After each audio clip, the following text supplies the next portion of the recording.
My name is Zach Ezoching, and as most people know me, I'm Zach the Farmer, the Christian editor. When I heard the story of Helen Arthur in Kakamega County, my heart had a desire to go and see what she's doing down there with widows and orphans and the young people in the village, just to tell her story. She's living inside the villages where her voice might not be heard, but I got to learn about what she's doing. So I was moved to go and see her and perhaps document her story and tell her story to the world. I want to use an analogy about the candle. When a candle is lit in a dark room, there's light. But when this candle lights other candle, it becomes brighter. In this scenario, the dark room is the world, and the candle is us who have come out to serve God in whatever capacity we are called into. If we see other people who are also struggling with the desire to serve God, my appeal is that we run to them and build them up and help them. So as I go to the county of Kakamega in a village called Shinyalu, my heart desires to understand, to know what is happening in this village. To know the work that Helen is doing together with her husband in Shinyalu. I'm here in Kakamega to tell a story. The story of a young girl, a young lady, a young mother, who out of nothing has given herself fully to be a blessing to many people in the society. So, as I tell the story of Helen Arthur, my heart is really pained to dig deep, as I dig deep, to hear the stories of the pain in the villages. But this is what I do. Zach the Farmer, always on the way, the Christian editor.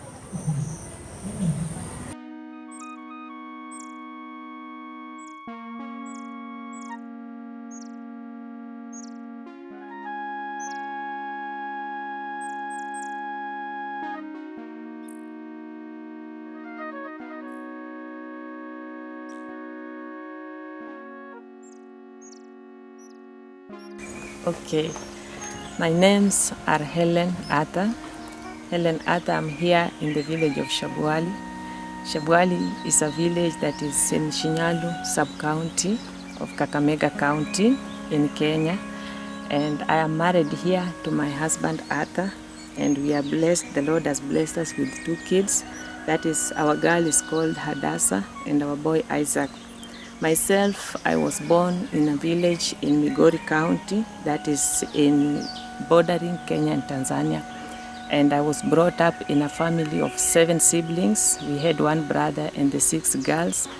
And our parents were there with us in our village. My father was a drunkard, and this led to many complications as we grew up.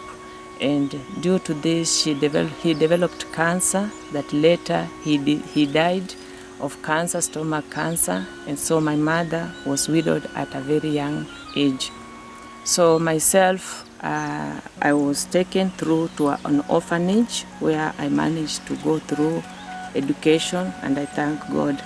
And personally, the Lord has prepared me to be a mother, and I can say that being a mother is one of the tasks that I've enjoyed most, because the Lord prepared me and I am in position to understand what it means to mother a child. And more so to the orphans, that is where my great passion is. The orphans who are left behind by the parents due to early death, and those who are from very poor and vulnerable backgrounds. Like in Kenya, I can say that many families have grown up in great poverty, and this has made many children to go through complications in life And there are those who tend sometimes even to give up in life at very tender age because of the situations they see.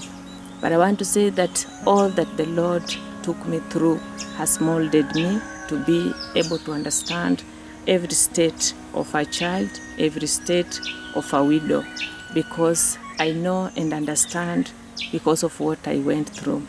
So my great passion has been to be there for the orphans, just to make sure that they live like any other child in the community, and that they go through the whole process of parenting and making sure that they are able to achieve that which the Lord has planned for them. And I want to say that God has been so good to me, and personally when I got married, the Lord He gave me the grace even to share with my husband my vision, and he has been of great support, and I believe that everything has happened to the glory of God. I want to say that in this village where I am, it has been a great burden to go around and just to be a friend to those who feel lonely. That has been my great burden. The orphans who are around in local schools, within the community, and I can say that even to the extent of making sure that we just show them love that they have missed, and just share and be an ambassador to them has greatly restored hope to a number of them. I want to say that in my position as a mother, there are many who have come crying and having lost hope, but after sharing my story with them, there has been restoration into their lives. There has been more hope into their lives. I want to thank God that He built me and prepared me and made me into a vessel that will glorify His name by serving and standing in position to be able to understand and just to mentor those who are tending to lose hope in life. I want to say that my being here in the village, I enjoy life and the natural state, and we have done all we can at our best level to ensure that we are using what God has given us to be a blessing to them. We do farming here. We enjoy doing the farming in our land, and we enjoy doing agriculture in a natural state because this is what the Lord has given us. And I want to give a background of what it means to be in a village, because this is where we are full time, and we witness a lot. And I want to say that for the widows, my burden has been so much about the elderly widows, because I realized in a village where we are, there are very old widows who have been left, and they are in life. There are some who are left even in their houses alone, like they have nobody to depend on. When they face medical conditions, there's nobody there. When it comes for food, there is nobody even to help in preparation and even to provide. And there are some who have gone through a lot of pain, and I can say that sometimes it has not been easy to just go around and visit them in their houses and see the kind of life they go through. It has been a lot of pain sometimes, that we have to hold tears even just to give them hope in what they are focusing on, and just to making sure that we be an encouragement to them. So I want to say that in the village, life sometimes has brought a lot of, like the situations that people go through has taken a lot of hope away from them. And these widows, we have been here and mostly I do visit them in their homes to share even a meal that we have a cooked meal sometimes from our home.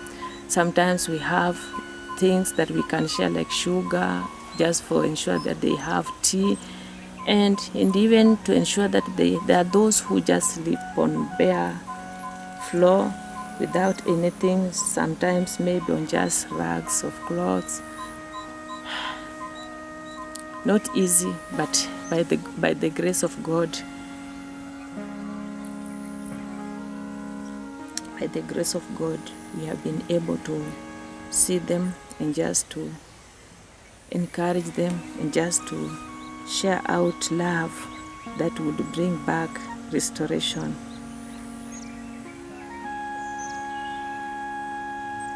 I want to say that it's not easy to live a life without parents when you did not expect, because there are orphans who have been found in situations when life got them off guard, when they still expected to have their parents to care for them, but then it happens that they no longer have parents. And I can say that in most cases, more so a girl child has been affected most. And personally, myself, I was rescued when I got into the orphanage, because I could have been married at a very tender age. I can say that after we had lost our father, my uncles were ready to marry me into a very old man in exchange of dowry. And that is exactly what happened to one of my sisters, the second born. She was forced into marriage just a few weeks when my father was on his dying bed, and she was forced to get married to a very old man who later then died when she was still young, so she got widowed at a very young age. And myself, I was the next one after her. So immediately after my father had died, the uncles had the same plans, and they had plans to force me into early marriage, which would have destroyed my life. And it pains my heart in most cases, because I have seen girls go through the same. I have witnessed girls come and cry. I have witnessed them live like they are in fear, great fear, because they don't know what tomorrow has for them. So I want to say that by God's grace, when I was rescued into the orphanage, that is when my life got secured, and that is when I was able to go through the processes until the right age of marriage. So I want to say that most of our girls have suffered this because they have to go into early marriage, not because they planned, not because it is what they were ready for, but it comes because of the force that has been put on them, and because of the situation that is right there, present at their situation. So my main agenda is to make sure that a girl child in the rural setup is able to experience her life, is able to be molded into a great woman in future, is able to go through her education, that she gets the basic requirements that a girl child needs. Like you see, the issue of sanitary towels has lured many girls into early pregnancies, early marriages. And this comes as a result that most of them, when they tend to narrate their story to people who are not able to help them grow up, they will then end up forcing them into early marriages in the name of providing for them, like sanitary towels.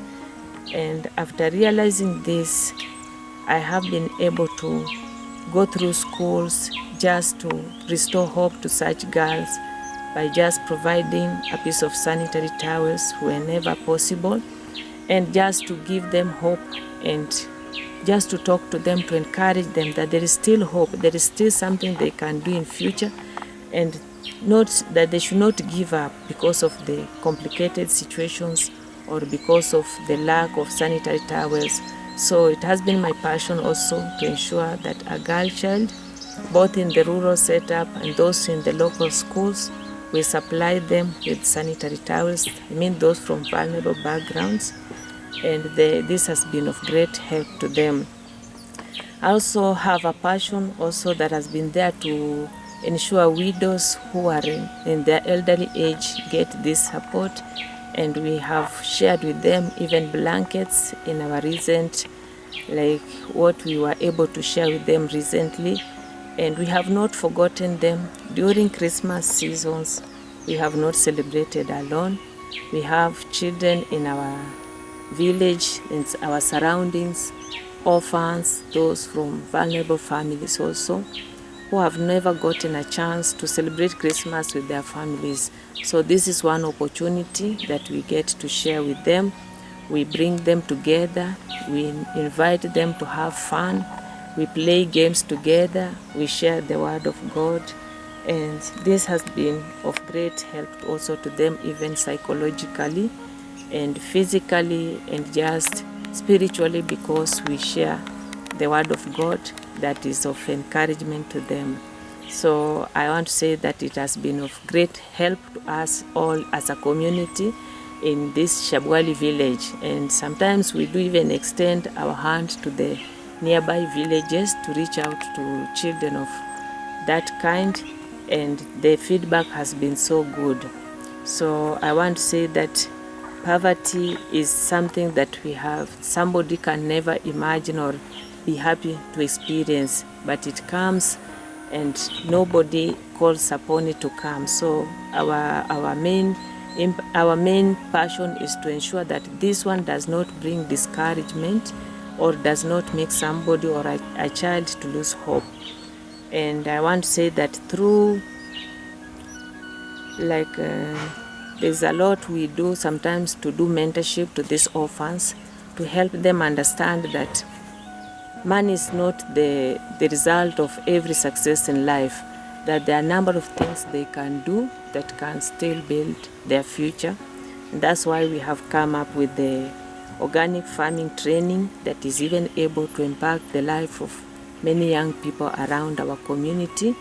And as a result, we believe that there will be a way of improvement even to the community, even to those who are in position to do a number of farming into their farms, that they will be able to raise resources to help them even run their families and to improve on what has been there to leading into great poverty. We believe there shall be improvement. So I also want to mention about a boy child also in the community. We don't forget them. They are very good, and most of them have been ignored. Out of my watching in the village, a boy child at some time was ignored because there was that tendency like they inherit what the parents had. And then comes a situation where maybe the family or the parents did not leave something behind that this child would inherit.